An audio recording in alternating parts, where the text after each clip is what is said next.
ایک انہوں نے کہا کسی بھائی نے کہ نیند کی غنودگی میں زبان سے کلمہ کفر نکل گیا ہو تو کیا حکم شرع ہوگا؟ دیکھیں دو چیزیں ہیں، ایک تو یہ کہ نیند کی غنودگی میں کلمہ کفر نکلا اور خود یہ شخص اس پر مطلع ہوا، یا خود مطلع نہیں ہوا بلکہ دوسرے نے بتایا کہ بھئی تم عالم غنودگی میں تھے، تمہارے زبان سے کلمہ کفر نکلا ہے۔ تو اگر خود مطلع ہوا تو سوال پیدا ہوتا ہے کیسے ہو گیا؟ جب عالم غنودگی میں تھے تو کیسے ہو گیا؟ اور عالم غنودگی میں کلمہ کفری زبان سے کیوں نکلا؟ اس کا مطلب یہ بھی ذرا دیانتدارانہ سوچنا ہوگا کہ واقعی غنودگی میں تھے یا غنودگی بعد میں بنا لی گئی، یا ذہن ایسا کہہ رہا ہے کہ غنودگی ہے، پھر ورنہ کیسے پتہ چلے گا غنودگی میں کہ کلمہ کفر نکلا ہے؟ تو لہٰذا اگر حقیقتاً غنودگی میں نہیں تھے اور اتنا عالم ہوش میں تھے تو بہرحال تجدید ایمان اور تجدید نکاح کرنا ہوگا۔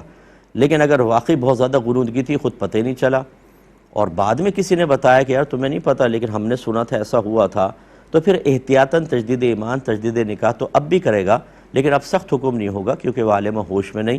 یہ ایسے ہی ہے جیسے کوئی سوتے میں بڑبڑائے اور اس کی زبان سے کلمہ کفر نکل جائے تو وہ معاف ہوگا، کیونکہ سونے والا مرفوع القلم ہوتا ہے، اس سے قلم قدرت اٹھا لیا جاتا ہے، یعنی قلم گرفت اٹھا لیا جاتا ہے، وہ قابل گرفت نہیں ہوتا۔ تو لہٰذا احتیاطاً کر لے ٹھیک ہے، لیکن اس دوسری صورت میں واجب نہیں ہے۔